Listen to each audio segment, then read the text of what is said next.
back on AOS at ito ang semi-final round. Tapos lang magpasiklab ang dalawang semi-final contenders natin na sina RD at Jen. At ngayon, ang pangatlong contender naman ay ang nagpabilib sa Moonstar 88. Here to sing, sige, stand-up comedian and rock diva, Osa!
Oh, nag-iba na yung boses mo.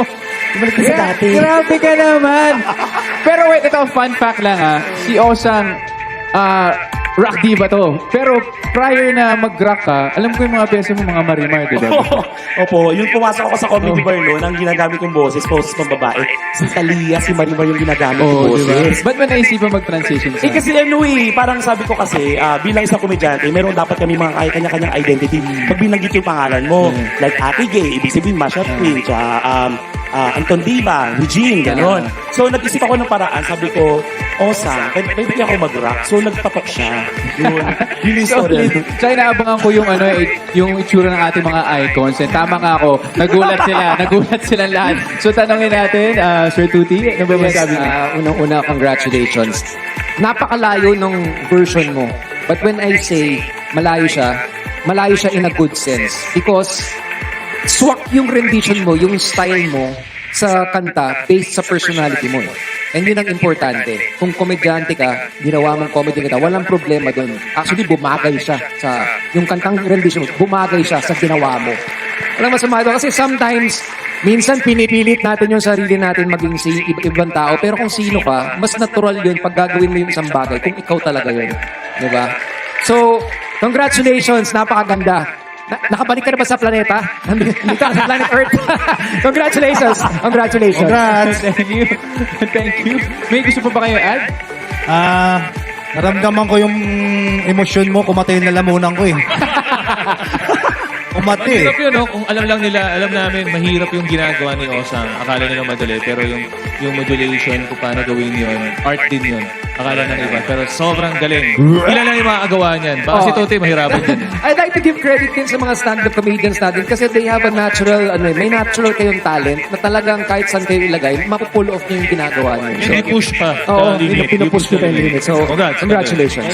Thank you, icons. And once again, Osang, ginulat mo kaming lahat. Alright, syempre tawagin natin ulit sina RD at Jen. Oo. Okay. Tatlong semi-final contenders ang nagbigay ng sarili nilang kulay sa mga kanta ng Six Cycle Mind. Ang tanong, sino kaya sa kanila ang nakakuha ng boto ng ating iconic band at bubo sa ating 5 Sing My Song Grand Finalists? Six Cycle Mind, please join me here sa stage para sa inyong desisyon. Tuti. Yes, okay. Unang-una, bago lahat, maraming salamat sa pag-guest sa amin dito. Palakpakan nyo tayo mga kaayos. You can add us sa Facebook and sa mga social media pages namin. Abangan nyo yung 25th anniversary album namin and concert. So, bali yung napili namin was, ang hirap kasi sa mga ganitong contest, pag lahat magagaling, ang hirap pumili dahil kailangan isang manalo. Kung pwedeng tatlong manalo, why not? Diba? Pero kailangan natin isa. But before that, congratulations sa inyong tatlo. You did a good job. And hopefully, makakollaborate namin kayo. Why not, di ba? Gusto namin yung mga ganun. So, ang napili namin ay, siguro it was more of talagang wow factor, kakaiba. And hindi siya natural. I guess yun ang kailangan natin ngayon na parang minsan kailangan natin magulat para talagang makita natin yung talent ng isang tao or yung galing niya. And we're fortunate enough para i-announce yung winner and thankful din kami sa lahat ng naging contestant dito. Patuloy nyo lang. Kasi pag tumigil kayo, titigil din. Kung hindi kayo tumigil, dire-diretso lang yan. So tiwala lang kayo sa process. Okay? So anyway, congratulations again. And ang napili po ng Six Cycle Mind ay walang iba kundi si...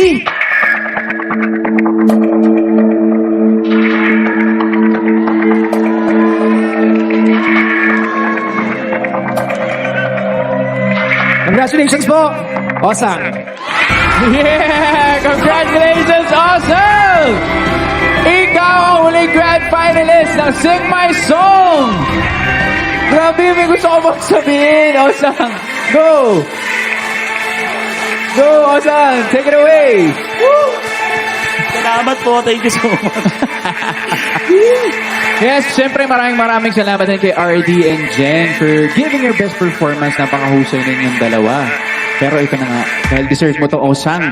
Ito na ang moment mo, makakasama mo sa isang duet ang ating Icon of the Week. Mga kapuso at kaayos, here's our Sing My Song winner, Osang and Pinoy rock band, Six Cycle Mind! Let's go, Osang!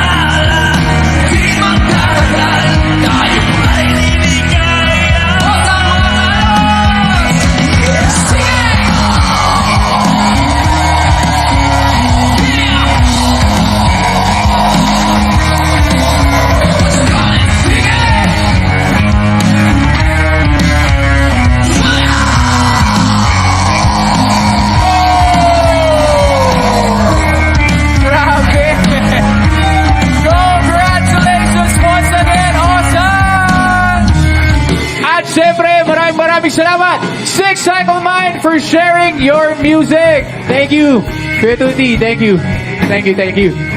Mga kaayos, abangan ang bakbakan ng ating mga 5 grand finalists na nalalapit na Sing My Song Grand Finale. Tutukan niya dito na sa paborito niyong musical tambayan tuwing linggo, AOS!